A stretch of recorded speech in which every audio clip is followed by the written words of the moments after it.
I never expected the reading of Richard's will to be the day my own daughter would betray me. The family residence and all associated assets in Helena will go to my daughter Eleanor Reynolds Blackwell. Eleanor clutched her husband Victor's hand as they exchanged smiles, not even trying to hide their satisfaction. I maintained my composure as I always had during our 42 years of marriage. Richard had been a practical man. Surely he had made appropriate provisions for me as well. The lawyer cleared his throat and continued, "And to my wife, Margaret Reynolds, I leave my recently acquired property in Montana near Glacier National Park." The silence in the room was deafening. "That's it?" Eleanor finally asked, looking between the lawyer and me. "The property includes approximately 50 acres of land and the lawyer adjusted his glasses cabin that Mr. Reynolds purchased 5 years ago. I remember feeling the weight of all eyes on me. Richard had never mentioned a property in Montana, not once in our 4 decades together. "Mother can stay with us." "Of course," Eleanor announced with practiced generosity, squeezing Victor's hand as if seeking confirmation. He nodded stiffly, his smile not reaching his eyes. 2 weeks later, I understood the true nature of their generosity. I had been relegated to the guest room of what had once been my own home, expected to cook clean and stay out of sight when they entertained. I was no longer the lady of the house, but an inconvenient appendage they'd inherited along with the property. It was after one such dinner party that Victor cornered me in the kitchen. "This isn't working, Margaret," he said, swirling expensive whiskey in a crystal tumbler. My crystal from the set Richard and I had received as a wedding gift. "Eleanor and I need our space." "I'm trying to stay out of your way," I replied, continuing to load the dishwasher with plates still bearing the remains of the meal I'd prepared. "That's not enough." Victor's voice hardened. "Richard knew what he was doing when he left you that place in Montana. He knew you were too weak to make it on your own after he was gone." I straightened up, dishcloth still in hand. "Excuse me. Let's be honest," he continued, emboldened by alcohol and arrogance. "You've been dependent your entire life, a housewife. You've never paid a bill, never held a real job. Richard carried you, and now we're expected to do the same." Before I could respond, Eleanor entered the kitchen. I looked to my daughter, expecting her to defend me against her husband's cruelty. Instead, she sighed. "Mom, we've been talking, and we think it would be best if you went to see the Montana property. It's yours after all. Maybe it's time you learned to stand on your own 2 feet." The next morning, I found my suitcases in the hallway. Victor didn't even try to hide his satisfaction as he handed me an envelope containing directions to the property and the key. "Don't come back until you've figured out how to support yourself," he said. "We're not running a charity here." Eleanor hugged me stiffly, whispering, "It's for your own good, Mom. You need to be independent." And just like that, at 68 years old, I was homeless. I loaded my belongings into my car, a modest sedan Richard had purchased for me 3 years earlier, and began the long drive from Helena to the remote property near Glacier National Park. Tears blurred my vision for the first 100 miles. How could Richard have left me so vulnerable? How could my own daughter discard me so easily? The journey took almost 9 hours, the last 30 minutes on unpaved roads that wound higher into the mountains. With each mile, my heart grew heavier. What awaited me? A dilapidated shack where I was supposed to somehow rebuild my life.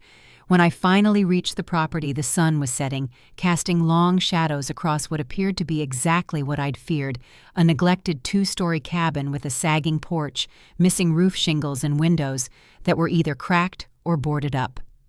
"Oh, Richard," I whispered, parking in front of the sorry structure. "Why would you do this to me?" Exhausted and heartsick. I gathered my courage and approached the door. The key turned in the lock with difficulty, the hinges protesting as I pushed the door open. I stepped inside, fumbling for a light switch. What I saw when the lights flickered on left me frozen in the doorway, my suitcase dropping from nerveless fingers. The interior bore no resemblance to the decrepit exterior. Modern furniture arranged tastefully in a spacious living room, a state-of-the-art kitchen gleaming with stainless steel appliances, hardwood floors covered with plush area rugs. But it wasn't the unexpected luxury that stole my breath. It was the dining table set for one with a plate that still held the remains of a recently eaten meal. A coffee mug half full sat beside an open notebook. Someone had been here recently, perhaps still was. I approached the table cautiously, my heart pounding. The notebook was filled with handwriting I recognized instantly, Richard's precise, slanted script. I glanced at the date at the top of the page and felt the world tilt beneath my feet. It was dated 3 days ago. Richard had been dead for 3 weeks. The entry began, "Margaret will be arriving soon. Everything must be in place. God, I hope she understands why I had to do it this way." My hands trembling, I turned the page to find detailed diagrams of the house showing hidden passages behind walls, underground tunnels, and secret rooms. A noise from deeper within the house sent me stumbling backward. I grabbed a heavy candlestick from the table, holding it like a weapon. "Hello?" I called, my voice unsteady. "Is someone there?" Silence answered me, broken only by the gentle hum of the refrigerator and my own ragged breathing. Moving cautiously, I made my way down a hallway, passing rooms that looked lived in a study with papers spread across a desk, a bedroom with rumpled sheets. Men's clothing hung in the closet Richard's size, but styles I'd never seen him wear. In the study, a bookshelf stood slightly ajar. When I pulled it, it swung outward on hidden hinges, revealing a narrow passageway. Inside was a room that looked like something from a spy movie. Walls covered with photographs, newspaper clippings, and maps. At the center, a desk held multiple computer monitors. Corkboards displayed surveillance photos of people I recognized, politicians, business leaders from Helena, and prominently featured Victor. Pins and strings connected various documents, creating a web of relationships. Handwritten notes detailed financial transactions, offshore accounts, and what appeared to be evidence of money laundering on a massive scale. On the desk sat a sealed envelope with my name written on it. With shaking hands, I opened it and began to read. "My dearest Margaret, if you're reading this, then you've found your way to the truth. I'm so sorry for the pain and confusion I've caused you. What I'm about to tell you will seem impossible, but I beg you to keep reading. I'm not dead, at least not in the way you think. 5 years ago, while conducting an audit for Blackwell Development, I discovered irregularities that led me to a conspiracy involving Victor's several state officials and a network of shell companies. They were laundering money from government contracts, skimming millions that should have gone to public infrastructure. When I quietly began gathering evidence, I noticed I was being followed. Our home was bugged. Our phones were tapped. I realized the depth of what I'd stumbled into and the danger it represented. I purchased this property as a safe house disguised as an abandoned cabin to discourage visitors. Here I've compiled everything needed to expose them. 3 months ago, I learned they were planning to silence me permanently. I had to disappear before they acted, make them believe they'd succeeded. The heart attack was staged, the funeral a necessary deception. I couldn't tell you beforehand. Your grief had to be genuine for them to believe I was truly gone. I've watched you suffer, and it has broken my heart every day. Why leave you the cabin in my will? Because I knew they would force you out eventually. Victor has always resented your presence. Eleanor. I'm devastated to tell you has known about her husband's criminal activities for years. She's involved. Margaret, our daughter chose money over morality long ago. This house contains everything needed to bring them to justice, but it also makes you a target. They'll come looking for you, for these files. The house has defenses and escape routes I've prepared. Use them if you must. You have a choice now. You can take the evidence to Federal Agent Marcus Thompson in Kalispell. His contact information is in the desk drawer. Or you can leave. Use the cash and new identity I've left in the safe behind the painting in the master bedroom and disappear. Either way, don't trust Eleanor. Don't return to Helena. It's not safe. I hope to reveal myself to you soon once I've ensured it's safe for us both. Until then, know that everything I've done for us. I've always known how strong you really are, Margaret. Much stronger than anyone, even you, has ever realized. With all my love.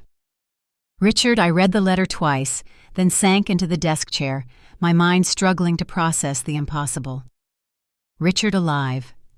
Eleanor complicit in criminal activities. Our entire life together, ending not with a death, but an elaborate deception. As shock gave way to understanding, I became aware of a sound outside. Car tires on gravel. I moved to the window and peered through the blinds to see headlights cutting through the darkness. 2 black SUVs had pulled up in front of the cabin. Men in dark clothing emerged, moving with purpose toward the house. "Don't come back until you've figured out how to support yourself," Victor had said. Now I understood. They never expected me to stay here. They expected me to turn around and flee back to Helena after seeing the dilapidated exterior. Instead, I discovered their secret, and they had come to make sure it died with me. I closed the secret room, heart pounding as I considered my options. Run, hide, fight. My whole life I'd been underestimated. The quiet housewife, the supportive spouse, the doting mother. Even Richard, for all his professed faith in me, had kept me in the dark until now.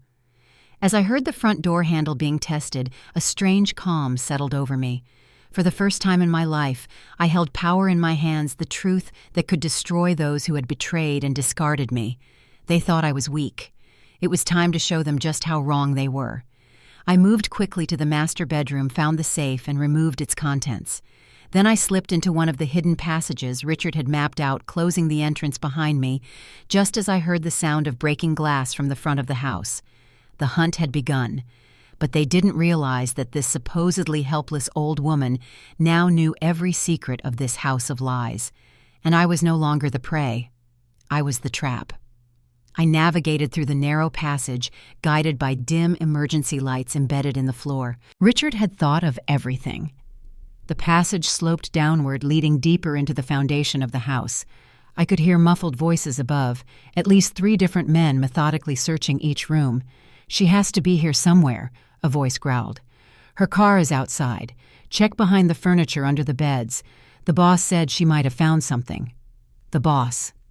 Victor, or someone higher up in whatever conspiracy Richard had uncovered. The passage opened into a small concrete room filled with surveillance equipment.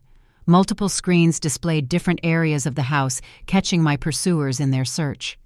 The men wore dark clothing and moved with military precision, some carrying weapons that certainly weren't legal for civilian use. On the main console, a red button labeled "Emergency" beckoned. Next to it, a handwritten note in Richard's writing, "Only in absolute crisis. 30 seconds to exit through tunnel. Ma'am." I didn't know what it would trigger, but I kept it in mind as I assessed my situation. The contents of the safe were now secured in a small backpack I'd found hanging on a hook. Cash passports with my photo, but different names. A loaded handgun Richard knew I'd gone shooting with him occasionally over the years, though I'd never owned a weapon, and several thumb drives labeled "Evidence." A map on the wall showed the entire tunnel system. One route led to an exit half a mile away, emerging in a stand of trees near a small creek.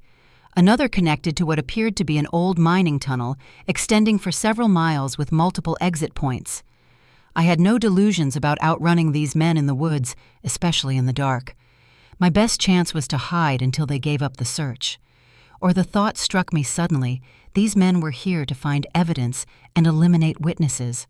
But what if they succeeded in only one of those objectives? Richard's meticulous planning gave me an idea. If they believed they'd destroyed everything, perhaps they'd report mission accomplished without confirming my demise. On the surveillance screen, I watched as one man discovered the entrance to the secret room. I found something, he called to the others. They converged, pawing through the evidence Richard had compiled. "This is everything one said," pulling out a phone. "Call it in." I couldn't hear the other side of the conversation, but the man's expression darkened. "Understood. No traces." They began gathering the documents and hard drives. "What about the old lady?" another asked. "She's here somewhere. Find her, then burn it all down."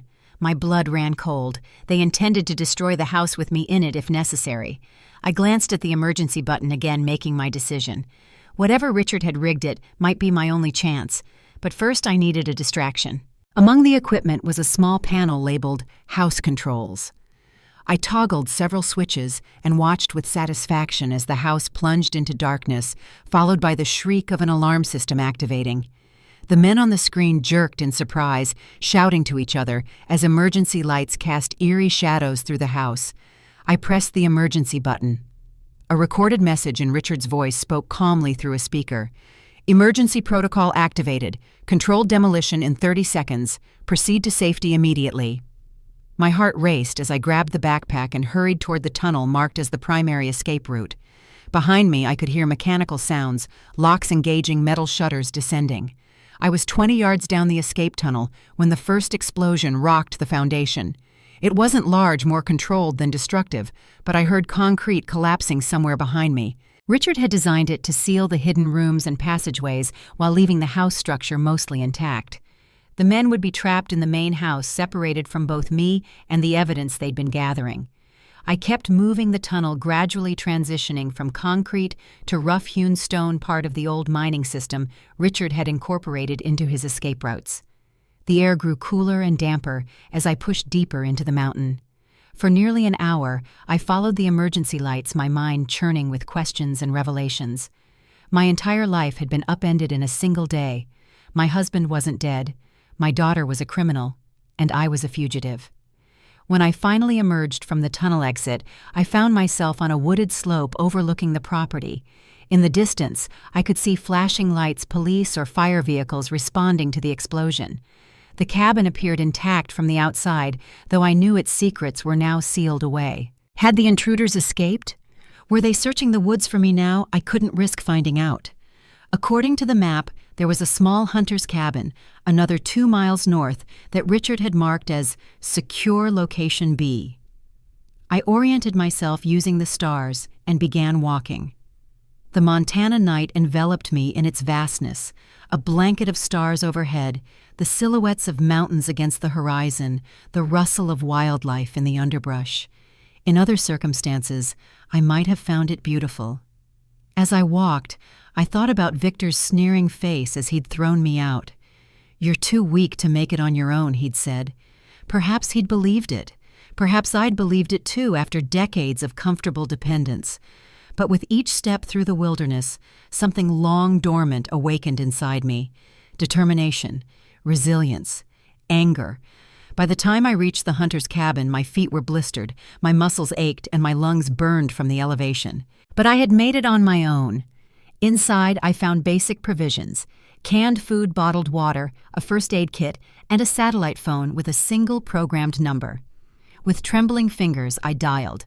It rang 3 times before a man answered. "Security protocol," the voice demanded. I recalled the phrase from Richard's letter. "Blue heron at midnight." A pause. Then Margaret. "Is that you?" My heart stopped. "Richard," I whispered. Thank God my not-dead husband breathed. "Are you safe? Did you make it out?" Tears streamed down my face from relief, from anger, from the sheer absurdity of it all. "I'm alive," I said. "No thanks to our daughter and her husband. I'm so sorry, Maggie, for everything. Where are you? I can't tell you yet. Not over this line, but soon. They came for me, Richard. Men with guns. I was afraid of that." His voice tightened.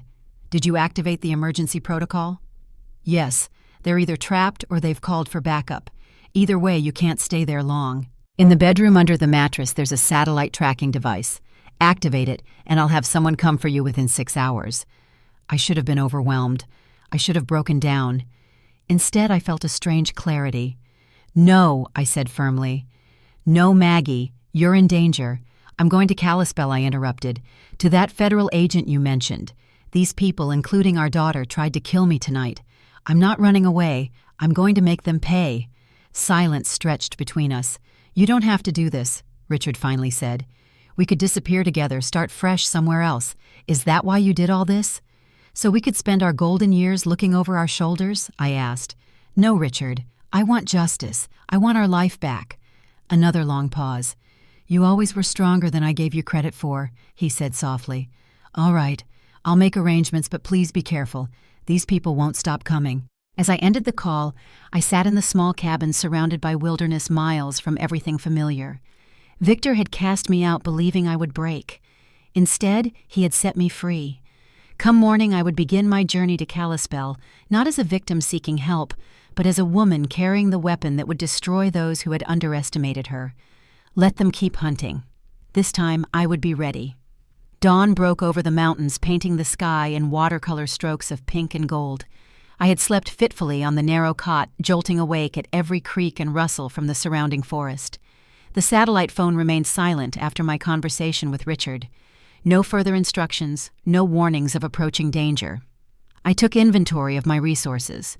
The backpack with cash and documents, a basic first aid kit, 3 days' worth of canned food, and the handgun I kept within reach despite my limited experience with firearms. According to the map, Kalispell was approximately 40 miles away, an impossible journey on foot through mountainous terrain. The cabin's single window faced east, providing a view of the valley below, and crucially the road leading to Richard's property. Through a pair of binoculars I found on a shelf, I spotted activity. Several vehicles parked haphazardly. Men in dark uniforms establishing a perimeter, not police. No marked cars or flashing lights. These were the same private forces from last night, now expanded in number. They were searching the woods methodically, working in a grid pattern outward from the house. It wouldn't take them long to discover the hunting cabin if they kept at it. I needed transportation, and fast. The map showed a small settlement 8 miles north, little more than a cluster of homes and a general store serving the scattered ranches and vacation properties in the area. If I could reach it without being spotted, perhaps I could find help, or at least a ride to Kalispell. I packed quickly, leaving no trace of my presence, and slipped out of the cabin. The morning air carried a bite of autumn chill as I oriented myself using the map and compass from my supplies. The most direct route would keep me exposed on ridgeline trails. Instead, I opted for a longer path through denser forest and creek beds that would provide cover. Hours passed as I picked my way through the wilderness, my city legs protesting every incline and rocky stretch. I hadn't hiked in years, not since Richard and I had taken weekend trips to Yellowstone when Eleanor was young. The memory of those happier times sent a pang through my chest. How had my little girl grown into someone willing to see her own mother killed for money? By midday, I reached a dirt service road that, according to the map, led toward the settlement. I followed it cautiously, ready to dive into the underbrush at the first sign of vehicles. The road curved around a reservoir, and suddenly the settlement came into view, a dozen weathered buildings clustered around a crossroads, with mountains rising majestically behind them. I adjusted my appearance as best I could, smoothing my hair and brushing dirt from my clothes before approaching. A simple story formed in my mind. A tourist whose car had broken down separated from my tour group needing help. Simple, believable, and most importantly, unremarkable. The general store's screen door creaked as I entered.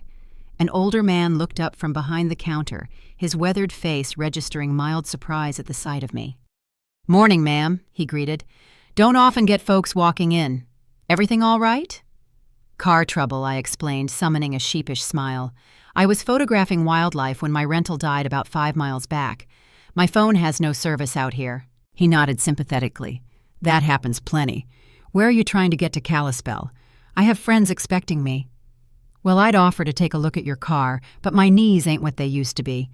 My son runs the tow service, but he's out on a call." He checked his watch. "Mail truck comes through in about an hour headed that way. Margie might give you a lift at least part of the way." I thanked him and purchased a few supplies with cash water, a packaged sandwich, a baseball cap that would help conceal my face. As I waited, I perused the bulletin board near the entrance, plastered with local notices and advertisements. A freshly posted flyer caught my eye, and my blood ran cold. My own face stared back at me alongside the word "missing" in bold letters. The text described me as a 68-year-old woman with possible dementia who wandered away from her family's Montana property. And it listed Victor as the contact person, claiming he was deeply concerned for his mother-in-law's safety. The store owner noticed my attention. "Just came in this morning," he commented. "Some fella in a fancy SUV put him up all over town, said his poor mother-in-law got confused and wandered off. They've got search teams out looking." My mind raced. They were covering their tracks, establishing a narrative that would explain my disappearance or my death if they found me. If I turned up dead in the wilderness, everyone would blame confusion and exposure, not foul play. "Terrible thing," I murmured, angling my face away. "I hope they find her. Said she might be distressed or paranoid," the man continued, talking nonsense about people being after her. "Alzheimer's is a cruel business. The perfect setup. If I approached authorities claiming a conspiracy, Victor had already planted the seed that I was delusional. Who would believe an elderly woman over a respected businessman with political connections?" The bell above the door jingled. I tensed, then forced myself to relax as an elderly woman entered, not one of the men from last night. "Morning, Earl," she greeted the shopkeeper. "Any packages for me today? Mail's not in yet. Doris, though Margie should be along soon." As they chatted, I weighed my options. Waiting for the mail truck now seemed risky. If Victor's men had been here distributing flyers, they might return, or the storekeeper might make the connection between the missing woman and the stranger in his shop. Doris finished her business and headed back outside. On impulse, I followed her. "Excuse me," I called softly. She turned, squinting at me in the sunlight.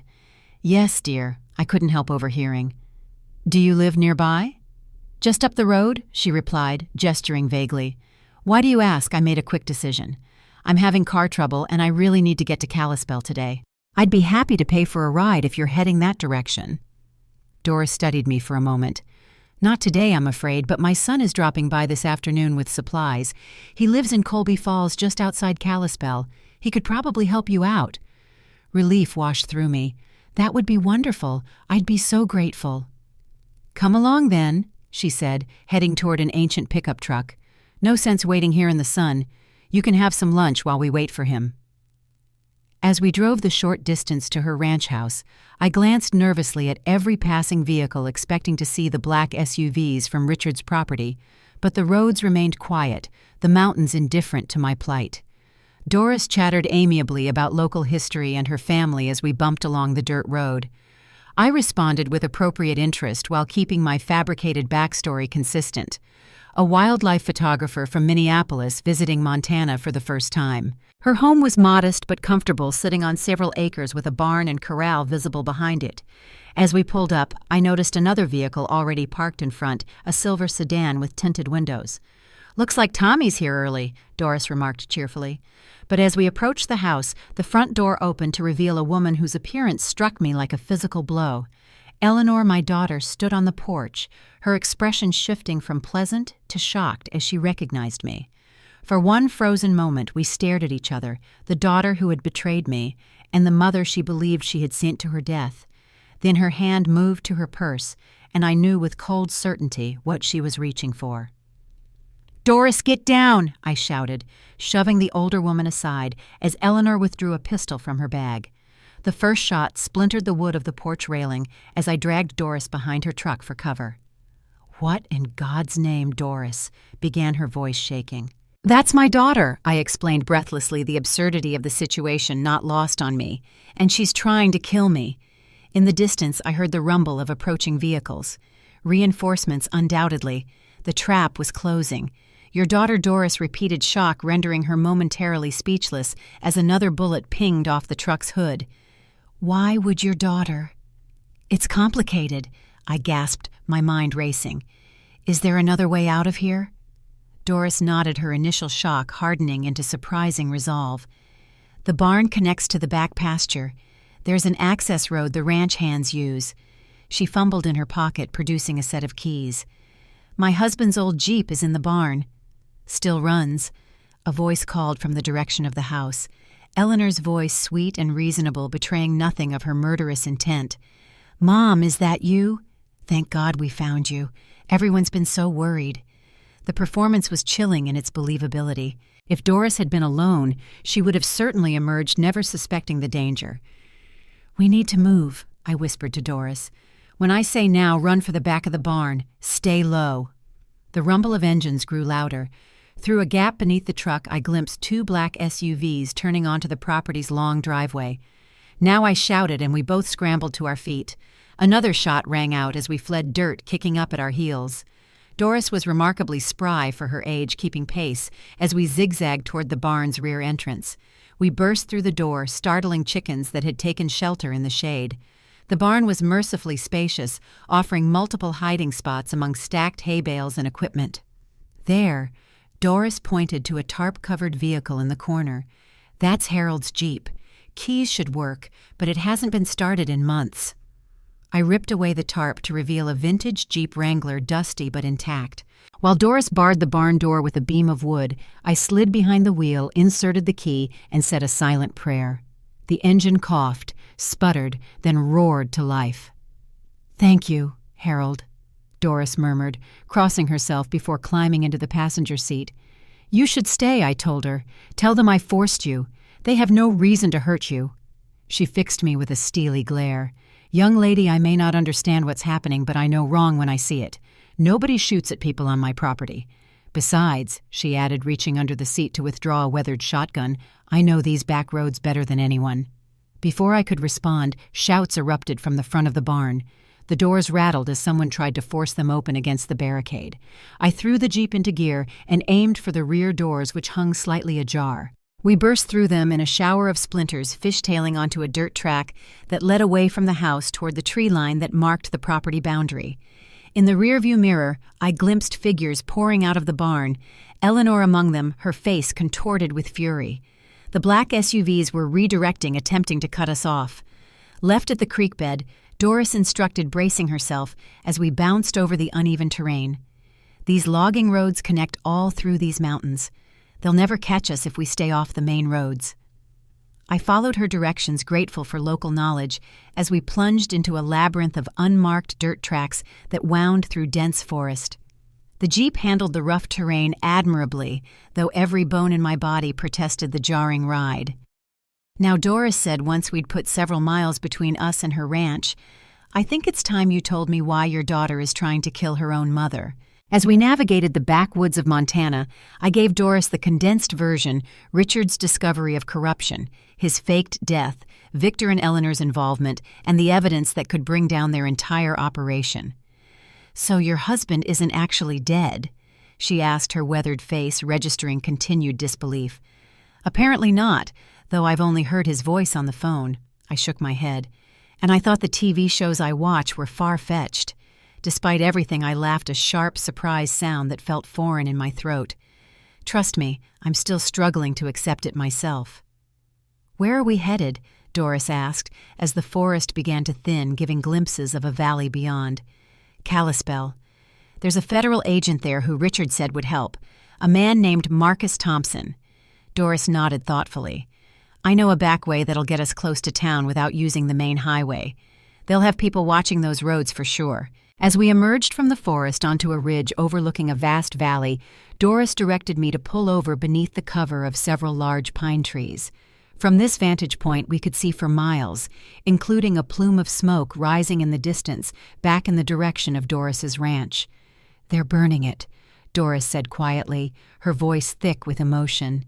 My home. Guilt crashed over me. I'm so sorry. I never meant to bring this to your doorstep. She squared her shoulders, though her eyes remained fixed on the distant smoke.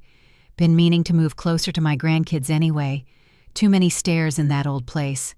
She turned to me, her expression hardening. But now I'm invested in seeing these bastards pay. We continued our journey through increasingly rough terrain, the old Jeep groaning in protest as we forded shallow streams and climbed steep embankments. According to Doris, these routes were used primarily by local hunters and the occasional logger, invisible to anyone not intimately familiar with the region. By late afternoon, we began to see signs of civilization again. Scattered houses, then small clusters of buildings as we approached the outskirts of Colby Falls, just east of Kalispell. We should ditch the Jeep, I suggested. They'll be looking for it by now. Doris agreed, directing me to a small diner with an attached motel on the edge of town. My nephew manages this place. He's discreet and can give us a room to clean up and make some calls. The diner was nearly empty when we entered, just a few truckers nursing coffee at the counter. Doris's nephew, a burly man in his 40s named Pete, took one look at his aunt's disheveled state and ushered us immediately into a back office. They burned down the ranch, Doris told him without preamble. I need a room, no paperwork, and a secure phone. To his credit, Pete asked no questions, simply producing a key and a cell phone. Room 12 around back. No one will bother you. You need anything else, Aunt Dee? Some food wouldn't hurt, she replied. And keep an eye out for men in black SUVs asking questions. While Doris explained the situation to her nephew, I used the phone to call the number Richard had given me for Agent Thompson. It rang several times before going to voicemail. I left a cryptic message mentioning Richard's name and the cabin providing the motel's information, then ended the call. In the small, dated motel room, I finally had a moment to properly assess my physical state. My reflection in the bathroom mirror was startling. A disheveled woman with wild gray hair, dirt-streaked face, and eyes haunted by a day's worth of life-or-death situations. hardly the proper suburban grandmother I'd been just days ago. After a quick shower, I emptied the contents of the backpack onto the bed, examining each item more carefully now that I had proper light and time. Among the documents and cash was a small leather notebook I hadn't noticed before, filled with Richard's handwriting.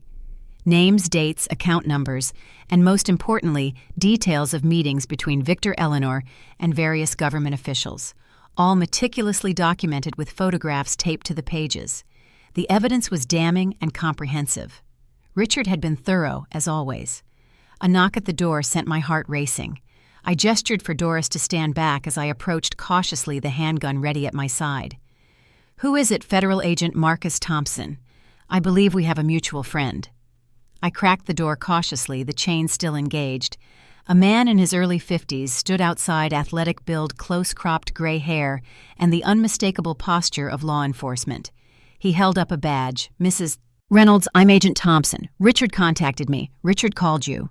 "No, ma'am, but I received an alert when you activated the emergency protocol at the cabin. I've been working with your husband for months." I studied his face, searching for any sign of deception. "Prove you know Richard." A hint of a smile touched his lips. "He said you'd be cautious." "Good." He reached into his jacket pocket, slowly producing a photograph. "He wanted me to show you this if you questioned my identity." The photo showed Richard and me on our 30th anniversary trip to Santorini, a private moment on a cliffside at sunset that no one else would have had access to. I finally unlatched the chain. Agent Thompson entered, nodding respectfully to Doris before surveying our humble accommodations with a professional eye. "You've been through quite an ordeal, Mrs. Reynolds. I'm impressed you made it this far." "I had help," I said, gesturing to Doris. "And please call me Margaret." He sat at the small table near the window, positioning himself to keep watch on the parking lot. "Richard has been feeding me information about Victor Blackwell's operation for almost a year. We were building a case carefully, methodically, until Richard's death accelerated the timeline. Why didn't you arrest Victor months ago?" I asked, unable to keep the edge from my voice, before all this became necessary. "Blackwell is just one piece of a much larger network," Thompson explained. "We needed to identify all the major players, the politicians, judges, business leaders. Moving too early would have allowed the bigger fish to slip away. Meanwhile, I was left in the dark. I noted, bitterly grieving a husband who wasn't dead." Thompson had the grace to look uncomfortable. "That was Richard's decision. He believed it was the only way to protect you, by making me a target, by ensuring you weren't complicit." Thompson corrected. "If you'd known the truth, if you'd acted differently after his death, they would have suspected you immediately. Your genuine grief gave you protection until they realized what Richard had hidden at the cabin." I absorbed this explanation, not entirely satisfied, but understanding the cold logic behind it. "So what happens now?" "Now," Thompson said, "we move you to a secure location while we prepare to take down the entire operation. The evidence you recovered," he nodded toward the backpack, "completes our case. And Richard, where is he? In protective custody at a safe house in Idaho. We can arrange for you to join him once we've ensured the area is secure." A wave of emotion, relief, anger, longing washed over me at the confirmation that Richard was truly alive and waiting for me. But something else nagged at my conscience. "What about Eleanor?" I asked quietly. "My own daughter tried to kill me today." Thompson's expression grew somber. "Based on the evidence Richard provided, Eleanor Blackwell is deeply involved in her husband's criminal activities. She'll face the same charges as the others: money laundering, conspiracy, attempted murder." The reality of it hit me anew. My daughter would go to prison. My beautiful, ambitious Eleanor, who had once been a straight-A student with dreams of changing the world, had become someone willing to murder her own mother for money. "I need to see the evidence against her," I said finally. "All of it." Thompson hesitated, then nodded. "That's your right, but I should warn you it's comprehensive."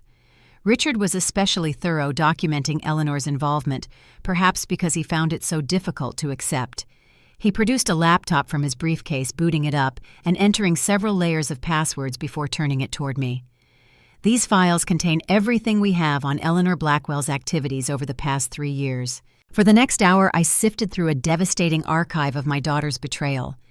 Emails discussing bribes to government officials, recordings of meetings where she calmly planned tax evasion strategies for clients engaged in illegal activities, photographs of her accepting envelopes of cash from known criminals. Most damning were records of her involvement in planning Richard's accident, the staged heart attack that had launched this entire nightmare. My daughter had helped plot her own father's death. She knew I whispered my voice hollow.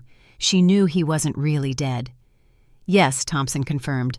Our theory is that she suspected the heart attack was faked, which is why they accelerated their plans to find any evidence he might have hidden. Doris, who had maintained a respectful silence throughout, placed a weathered hand on my shoulder. "I'm so sorry, Margaret." I closed the laptop, emotionally exhausted but oddly clear-headed. "When do you make the arrests?" "We're coordinating with multiple agencies for simultaneous operations. Tomorrow morning, 6:00 a.m. We'll take down all the major players at once, including your son-in-law and daughter." "I want to be there," I said, suddenly surprising even myself. "When you arrest Victor and Eleanor." Thompson shook his head immediately. "Absolutely not. It's too dangerous, and your presence could complicate the legal proceedings." "They tried to kill me," I countered. "They burned down Doris's home. They've destroyed lives without a second thought." I met his eyes steadily. I deserve to see justice done. Thompson studied me for a long moment. "You're a lot like Richard described, stronger than you appear."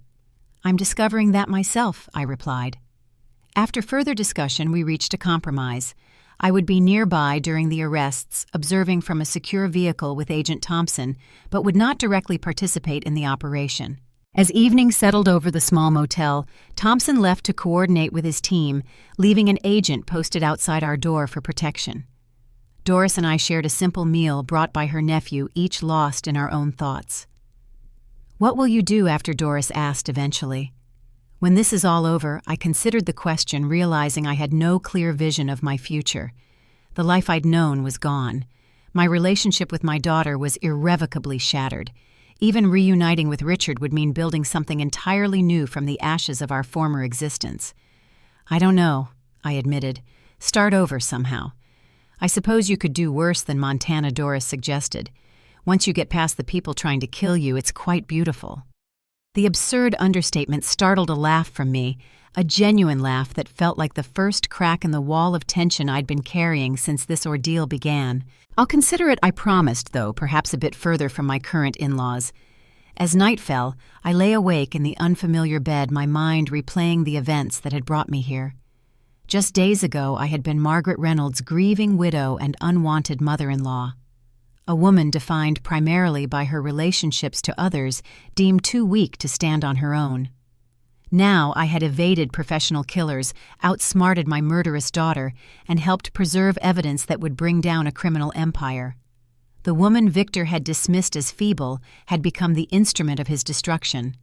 Tomorrow would bring its own challenges: the painful spectacle of Eleanor's arrest, the uncertain reunion with a husband returned from the dead, the daunting prospect of rebuilding a life at 68. But for perhaps the first time in my adult life, I wasn't afraid of the future. Whatever came next, I would face it with newfound strength. The morning arrived with a gentle knock on our door at 4:30 a.m. Agent Thompson and a female agent named Rivera entered carrying fresh clothing and coffee.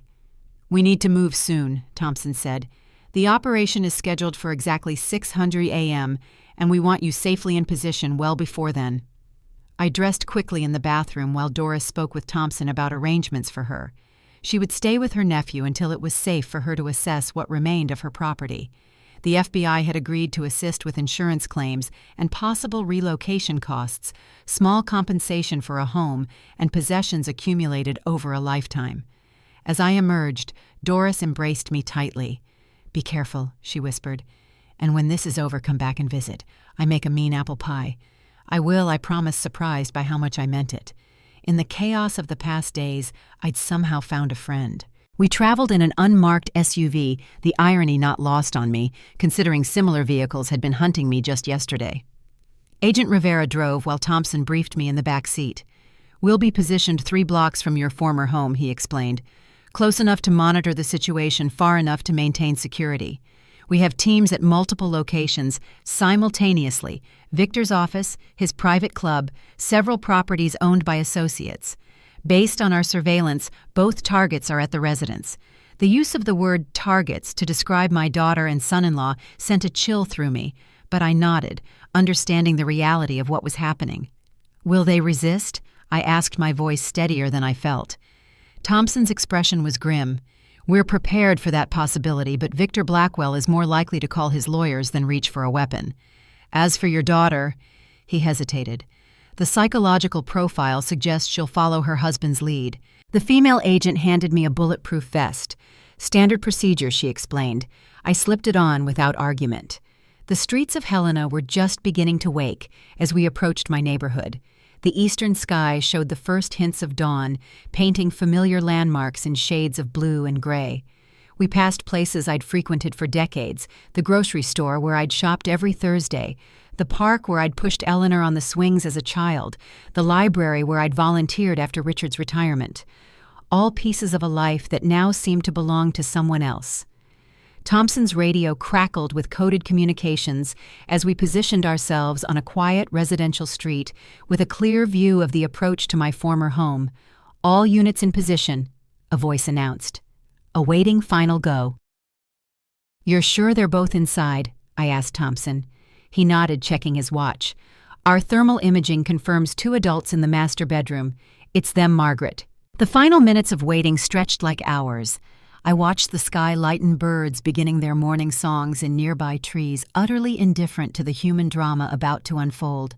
How strange that a moment so pivotal in my life was just another Tuesday morning to the rest of the world.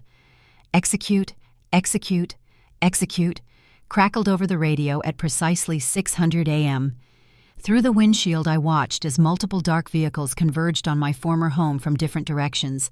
Agents in tactical gear moved with practiced efficiency, taking positions around the property. The operation unfolded with military precision. The front door breached. Agents flooding into the house shouted commands barely audible from our position. I held my breath, hands clenched tightly in my lap. "First target secured," the radio announced. "Male suspect in custody." Moments later, I saw them lead Victor out in handcuffs. Even from this distance, the shock on his face was evident. He was wearing pajamas and a bathrobe. His usually immaculate appearance disheveled his expression, oscillating between disbelief and fury as agents guided him into a waiting vehicle. The operation continued methodically, room by room, agents searching for Eleanor. Minutes passed with no announcement of her capture. I felt a growing unease. "Second target not in master bathroom as expected," a voice reported. "Expanding search." Thompson frowned, speaking into his radio. "Check all closets, hidden spaces. She knows the layout better than we do." More minutes passed. The radio chatter grew increasingly urgent. "Negative on second target in main house. Basement clear. Attic clear." My heart sank. Somehow Eleanor had anticipated this. She wasn't there. The agents broadened their search to the grounds, the garage, the garden shed. Nothing.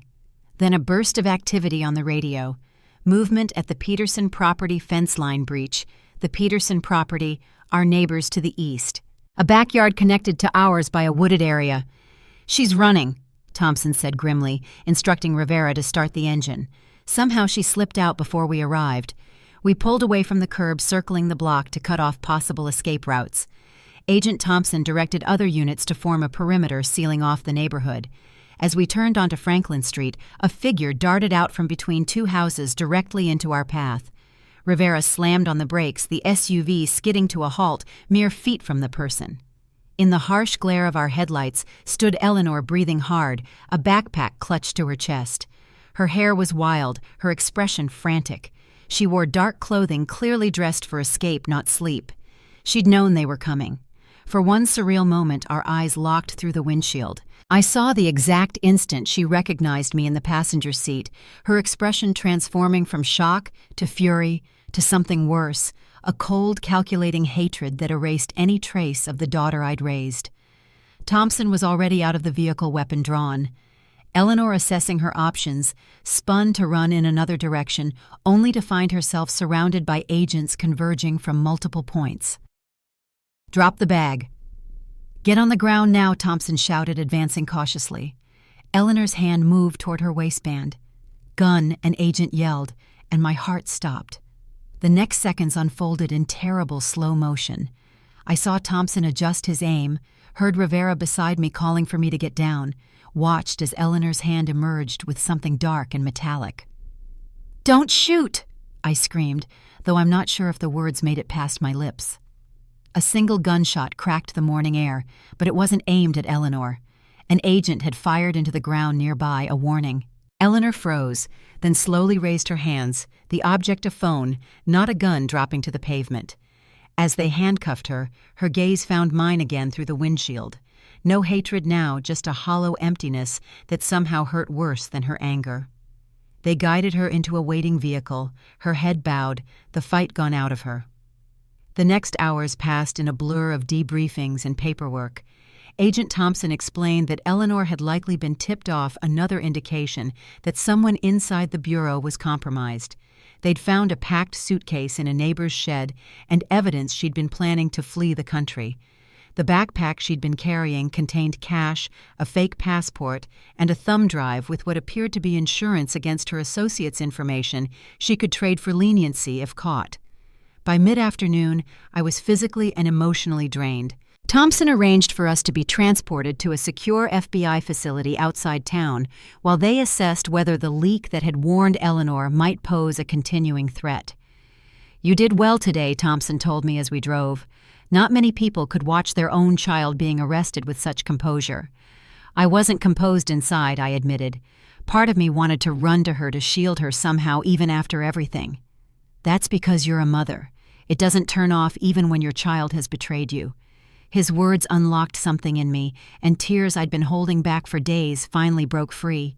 I wept not just for Eleanor's betrayal, but for the loss of the future I'd imagined grandchildren I might never meet, family holidays that would never happen, the simple comfort of growing old surrounded by loved ones. All gone now, replaced by prison visits and public scandal. Thompson respectfully gave me space to grieve, staring out the window as I pulled myself together. "When can I see Richard?" I asked, finally wiping my eyes. "Soon. We're arranging secure transport to Idaho, but there's something you should know first." He hesitated, choosing his words carefully.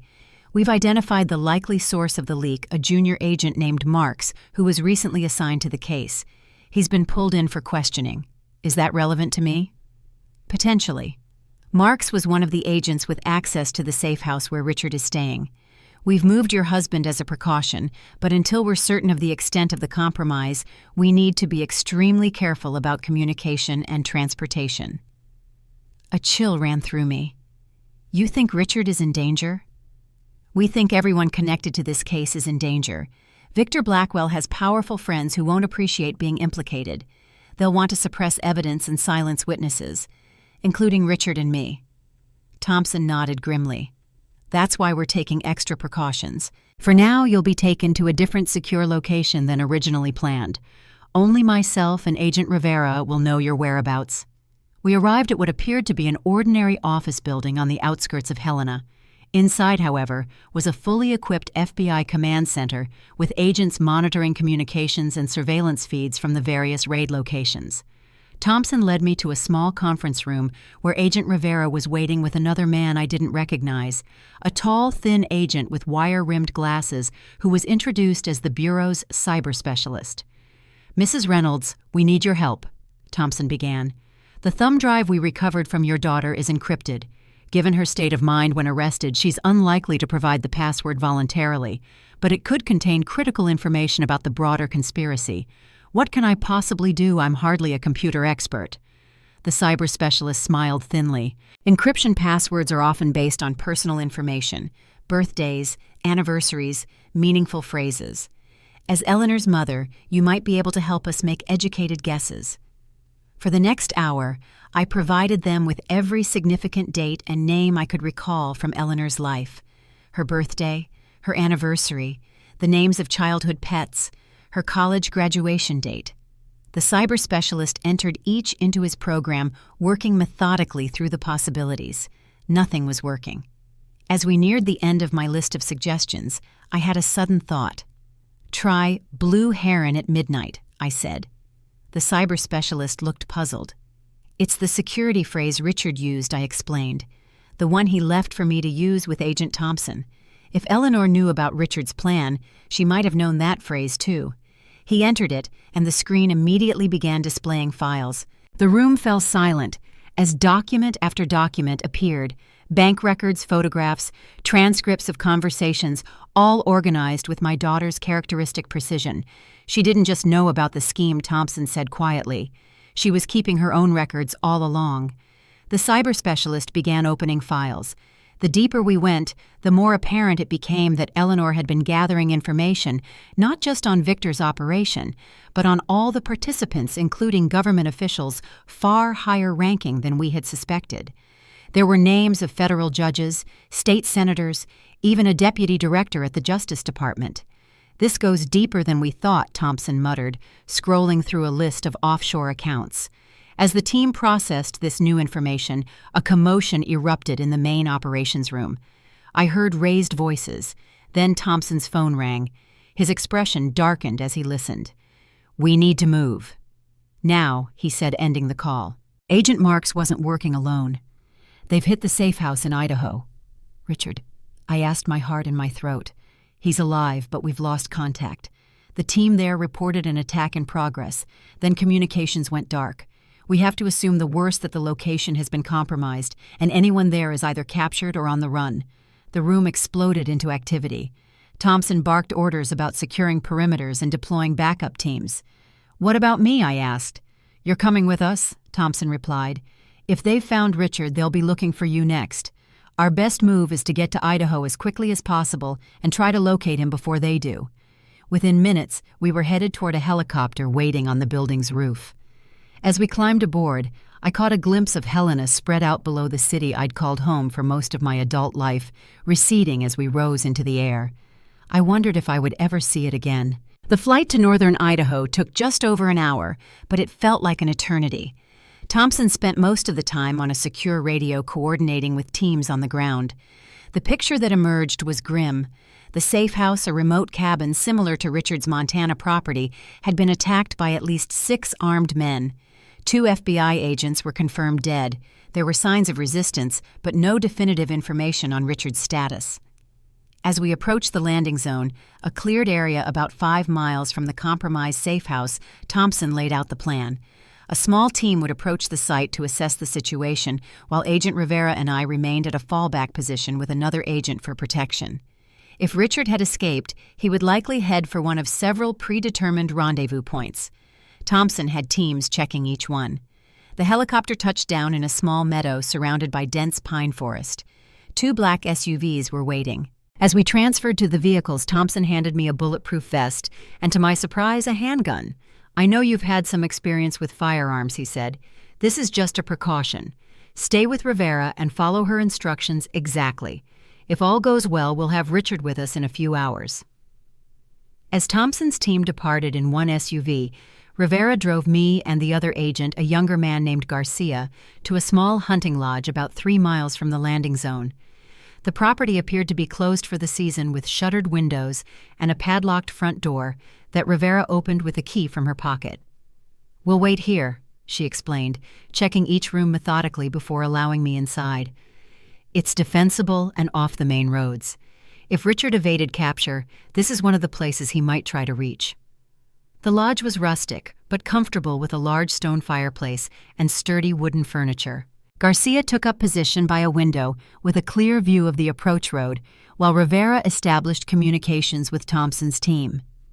I paced nervously, unable to sit still, my mind racing with scenarios of what might have happened to Richard. After everything we'd been through, his faked death, my flight through the Montana wilderness, the arrest of our daughter, the thought that he might now be truly gone was unbearable. An hour passed with no news. Rivera maintained regular contact with Thompson, but there was little information to share. The safe house had been thoroughly compromised. There were signs of a firefight blood in several locations, but no bodies except for the 2 fallen agents. Richard and at least one other protective agent were unaccounted for. As dusk approached, Rivera grew increasingly tense, checking her watch frequently and speaking in hushed tones with Garcia. "Something's wrong," I said finally. "Thompson should have reported back by now." Rivera hesitated, then nodded. "We've lost contact with his team. It could be just radio interference from the mountains, but..." But you don't think so. I finished for her. I'm going to do a perimeter check, she decided. Garcia, stay with Mrs. Reynolds. I want to make sure we're still secure. She slipped outside her hand on her holstered weapon. Garcia moved away from the window to a position with a better view of both the front door and the rear entrance to the lodge. 10 minutes passed, then 20. Rivera didn't return. I should check on her, Garcia said finally, clearly concerned. No, I countered. If something's happened, separating isn't smart. She said to stay together. He wavered, torn between following orders and concern for his colleague. A sudden noise from the back of the lodge made us both freeze, the soft scrape of metal on metal like a door being carefully opened. Garcia drew his weapon, motioning for me to move behind him as he approached the hallway leading to the rear entrance. FBI, identify yourself, he called out, his voice steady despite the tension. No answer came. Instead, a small metallic object rolled into the hallway, stopping at Garcia's feet. I recognized it instantly from Richard's extensive security briefings over the years, a flashbang grenade. "Get down!" I shouted, diving behind a heavy oak table as the device detonated with a blinding flash and deafening boom. Disoriented ears ringing, I struggled to orient myself in the suddenly smoke-filled room. Garcia was down, either unconscious or worse. Multiple figures in tactical gear poured through both entrances, weapons raised. I groped for the handgun Thompson had given me, but before I could reach it, a familiar voice cut through the chaos. "Stop! Don't hurt her!" Through the thinning smoke, I made out a figure pushing past the armed men.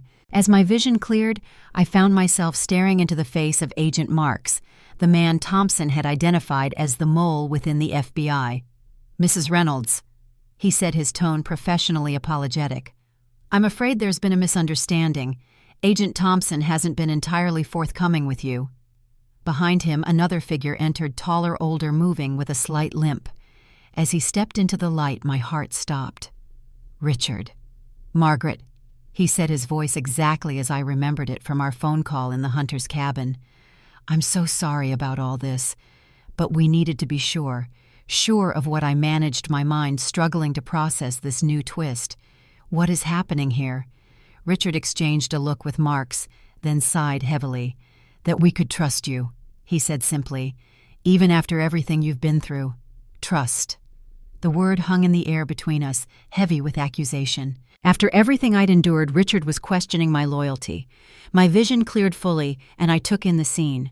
The armed men weren't Victor's henchmen, but a private security team working with Richard. Agent Marks, supposedly the mole Thompson had identified, was actually part of a deeper investigation. And Richard himself stood before me, wounded but alive, his expression a complex blend of relief and regret. "It's not what you think, Margaret," Richard explained, lowering himself into a chair.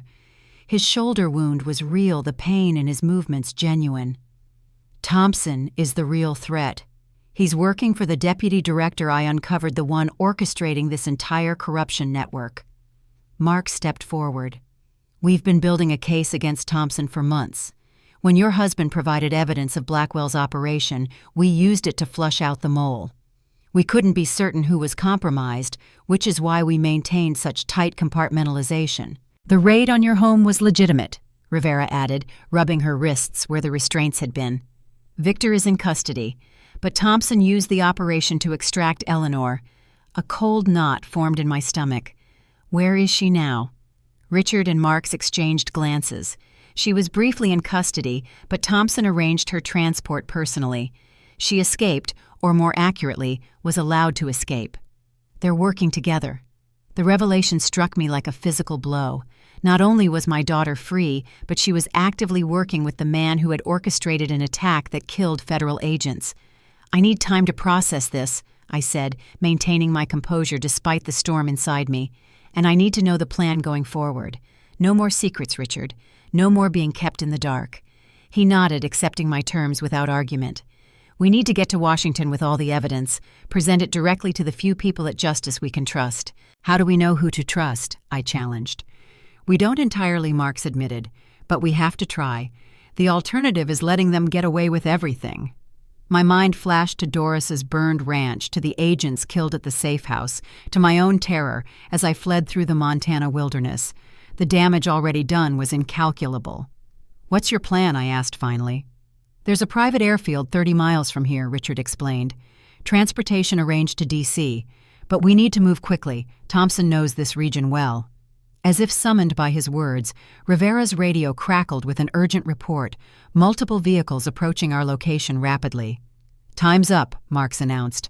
"Everyone move now." The next moments unfolded in controlled chaos. Richard was helped outside by security men, his injury clearly hampering his mobility. I found myself hustled toward an armored SUV designed precisely for situations like this. Garcia, studying a topographical map, shook his head. "We can't outrun them on the main road. They'll have the advantage in numbers and firepower. There's another way," I suggested, surprising everyone. "Doris showed me how to navigate logging roads in Montana. Does Idaho have similar back roads?" Garcia nodded slowly. "The old fire access roads. They haven't been maintained in years, but they cut straight through to Highway 95. As Garcia traced a path on the map, I caught Richard watching me with newfound respect. Within minutes, we were loaded into 2 vehicles, Richard, Marks, Rivera, and I in one, Garcia and additional security in the other. Our convoy lurched onto a nearly invisible trail behind the lodge just as headlights appeared on the main approach road. The rough track immediately plunged us into dense forest branches, scraping against windows as we bounced over roots and rocks. For nearly an hour, we navigated the treacherous back routes, climbing steep inclines and fording shallow streams. Each jolt sent a visible wave of pain across Richard's face. Despite everything, I found myself watching him with concern. 42 years of marriage couldn't be erased, even by betrayal.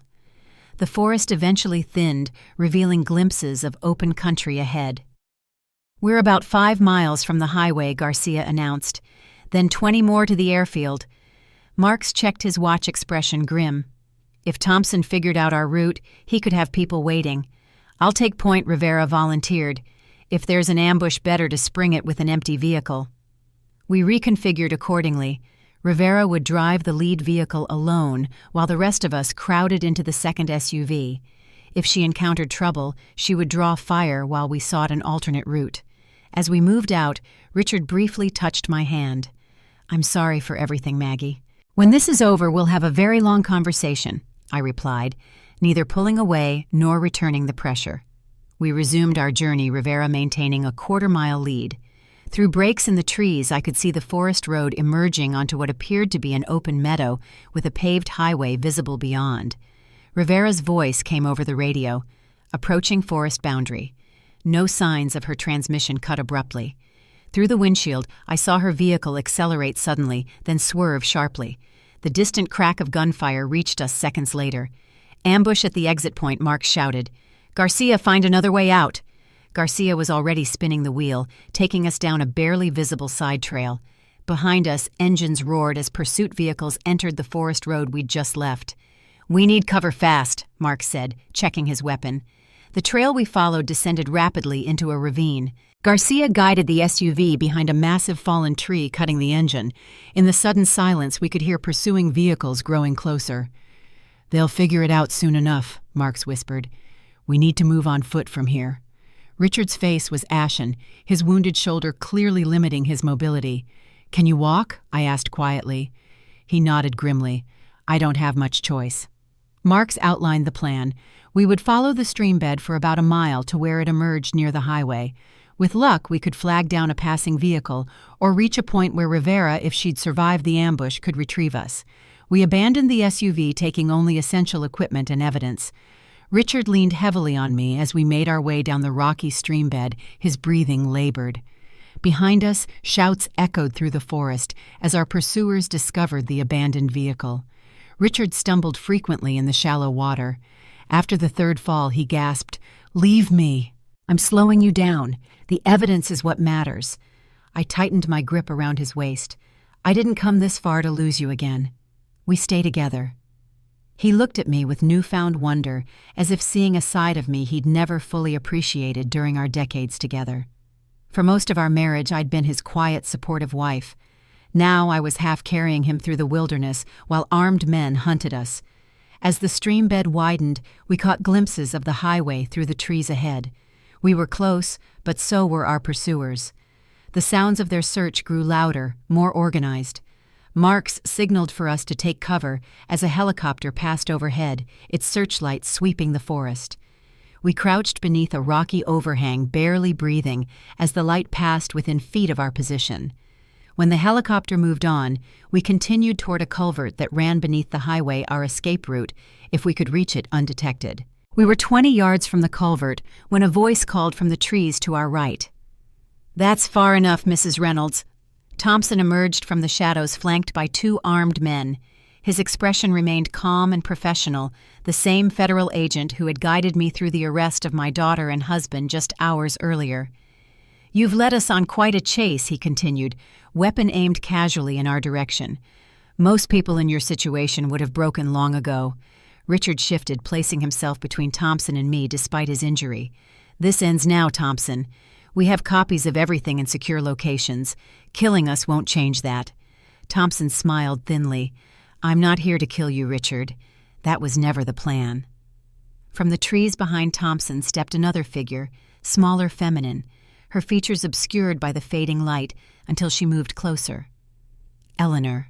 My daughter looked nothing like the polished businesswoman who had cast me out of my home, nor the wild-eyed fugitive who had fired at me at Doris's ranch.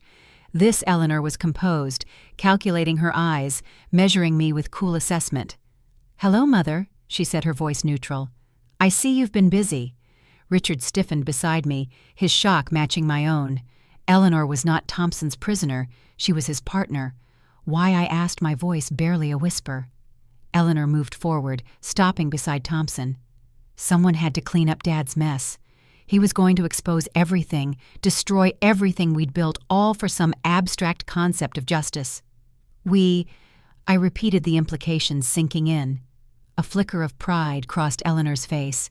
Victor is talented at making connections, at being the public face. But the financial architecture, the offshore structures, the political relationships, those were my contribution. She smiled coldly. "Did you really think I spent all those years at business school just to be someone's wife?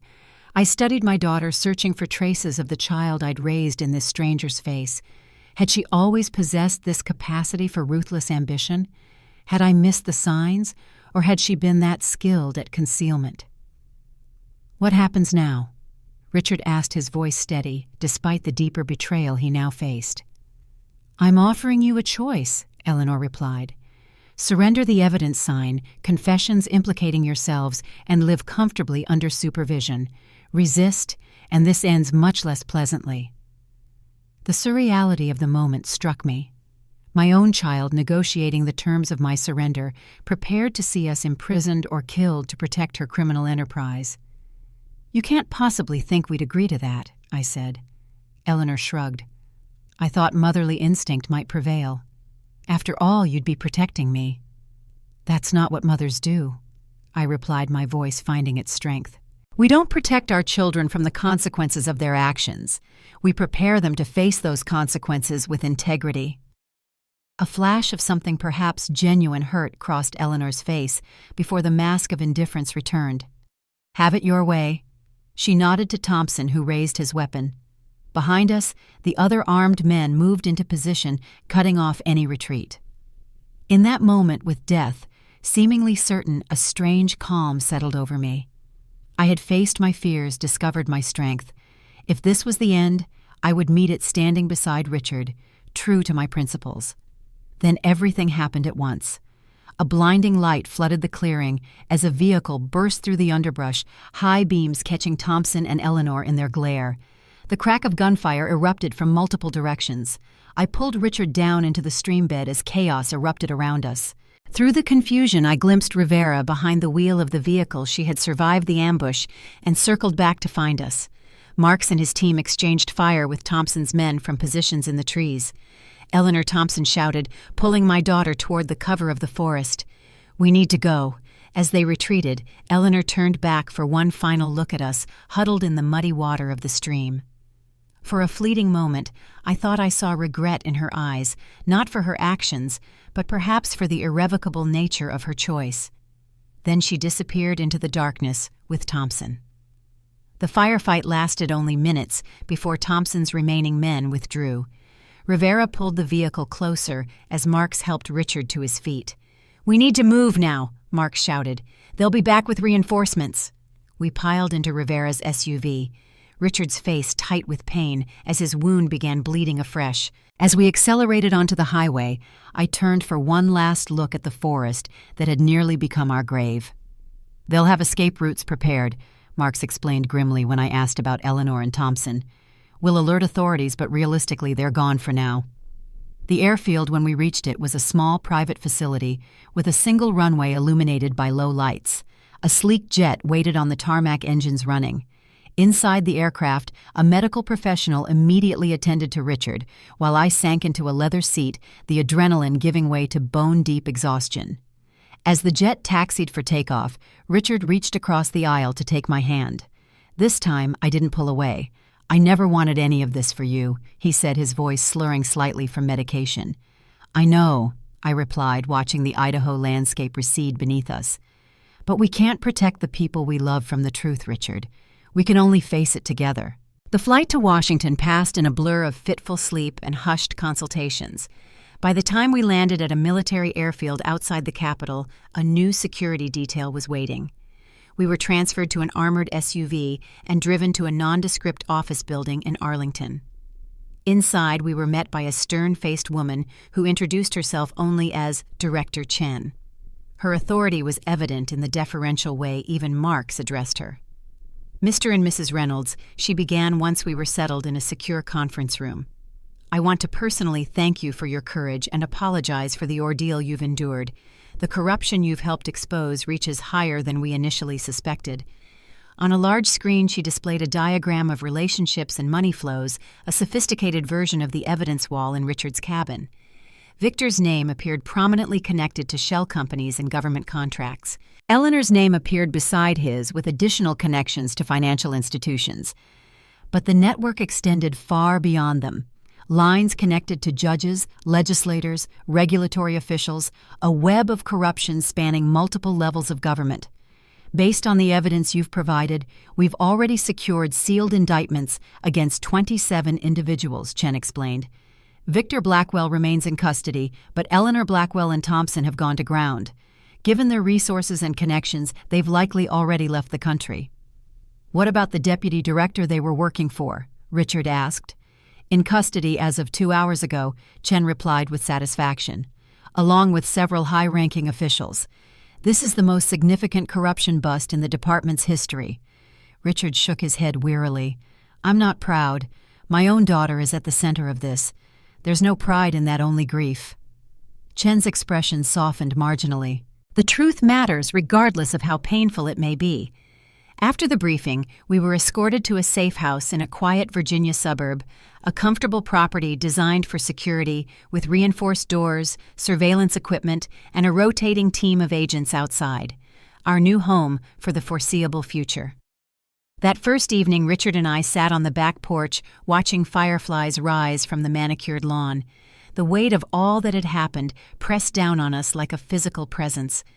"I keep wondering where we went wrong with Eleanor," Richard said after a long silence. "What signs did we miss? I've been asking myself the same questions," I admitted, "but I don't think it was any one thing. People make their own choices, Richard, even our children." He nodded slowly. "I just can't reconcile the little girl who used to sit on my lap reading stories with the woman I saw today. Neither can I. But maybe accepting that she's both the child we loved and the adult who betrayed us is part of our healing." The fireflies continued their silent, luminous dance, unconcerned with human tragedies. "What happens now?" Richard asked finally. "For us, I mean." I considered the question carefully. Our old life was gone forever. Our home in Helena, our social circle, our plans for retirement. We couldn't even use our real names in public anymore, not with Eleanor and her powerful allies still at large. "We start over," I said simply. "We build something new from what's left." At our age, Richard's voice held a note of despair. "I'm 69, Margaret. You're 68. Starting over is for the young." I reached for his hand in the darkness. "Age has nothing to do with it. We're still here. We're still breathing. As long as that's true, we can begin again." We remained on the porch until the fireflies faded and the eastern sky began to lighten. No decisions were made, no plans formulated, but something shifted between us, a tentative rebuilding of trust, a fragile foundation for whatever came next. Over the following weeks, we cooperated fully with the ongoing investigation. Richard's testimony before a closed grand jury led to additional indictments. My account of Eleanor's actions at Doris's ranch provided crucial evidence of her direct involvement in attempted murder. Throughout this period, Director Chen kept us updated on the manhunt for Eleanor and Thompson. There were reported sightings in various countries, but nothing concrete. Their substantial financial resources and network of allies made them difficult to track. Doris called occasionally on a secure line established by the FBI. Her ranch had been partially rebuilt with insurance money and government compensation, though she had decided to move to a smaller property closer to her grandchildren. The experience had shaken but not broken her spirit. She ended each call by reminding me of her standing invitation to visit for apple pie once all this cloak and dagger business is sorted out. As the criminal cases progressed, Richard and I faced a decision about our future. The Justice Department offered us permanent places in the Witness Security Program, new identities, a new location, ongoing protection. The alternative was to return to some version of our former lives once the immediate danger passed, albeit with security precautions. We discussed the options during long walks through the Virginia countryside, always accompanied by discreet security personnel. "I don't want to spend whatever years I have left looking over my shoulder," Richard admitted, as we paused on a footbridge spanning a small creek. "But I also don't want to completely erase who we've been for 7 decades." I understood his dilemma. Our identities were tied to our histories, our careers, our community involvement, our family connections beyond Eleanor. Starting completely fresh would mean severing those ties. What if we split the difference, I suggested? Take new identities, but choose a place that has meaning for us, somewhere we can honor our past without being defined by recent events. Richard considered this. "You mean Montana?" "The cabin. It's the one place that's ours that Eleanor doesn't know about, at least not in its true form. She saw only the dilapidated exterior, never the real property." He warmed to the idea. We could rebuild it, make it truly ours instead of just a safe house. With the government's resources, we could implement proper security while maintaining our privacy. "And there's something poetic about it," I added. "The place Victor and Eleanor sent me to get rid of me becoming our sanctuary." 3 months after our arrival in Virginia with the major prosecutions underway and Victor sentenced to 30 years in federal prison, we finalized our plans. The Justice Department arranged for us to receive new identities. David and Catherine Whitfield, retired professionals relocating to Montana for the natural beauty and quiet lifestyle. On a clear autumn morning, we boarded a private government jet for the flight west. My final act as Margaret Reynolds was writing a letter to be delivered to Eleanor if she was eventually apprehended. I didn't know if she would ever read it or if it would mean anything to her, but I needed to write it a farewell to the daughter I had loved and lost. As the plane climbed above the clouds, Richard now, David took my hand. "Are you ready for this? Starting over at our age?" I squeezed his fingers gently. "I've discovered something important through all of this, Richard. Age isn't what defines our capacity for change. It's our willingness to embrace uncertainty with courage. I didn't know I had that courage until I was forced to find it. Now that I have, I'm not letting it go." He studied my face with wonder and perhaps a touch of regret for underestimating me all these years. "You truly are the strongest person I know, Margaret." "The name is Catherine now," I reminded him with a small smile. "And yes, I know." The Montana property had been transformed in our absence. The cabin's exterior was restored, no longer a deliberate facade of neglect, but a beautiful mountain home with a wide porch and picture windows overlooking the valley. Security features had been seamlessly integrated cameras, disguised as lighting fixtures, reinforced doors and windows that maintained aesthetic charm, a monitoring system controlled from a panel in the master bedroom. Inside Richard's technological safe house had been softened with comfortable furnishings and personal touches. The secret rooms remained now repurposed as secure storage and emergency shelter rather than spy headquarters. But the most surprising addition was the studio that occupied the cabin's sunlit east wing. Easels, canvases, paints, and brushes, a complete artist's workspace equipped with everything I might need to explore the creative pursuits I had abandoned decades ago when family responsibilities took precedence. Richard watched my face as I explored the studio, noting each emotion that crossed it: surprise, delight, and finally possibility. "I remembered you mentioned wanting to paint again," he explained. "I thought this might be a good place to start." I ran my fingers over the supplies, imagining the images I might create: the mountains visible through the windows, the wildflowers that would bloom in spring, portraits of the people who had helped us along the way. Doris certainly deserved commemoration. "It's perfect," I said simply. We spent our first evening on the porch, wrapped in blankets against the mountain chill, watching the sunset paint the valley in hues of gold and crimson. In the distance, the peaks of Glacier National Park caught the last rays of light, glowing like beacons in the gathering dusk. "It won't be easy," Richard said after a comfortable silence.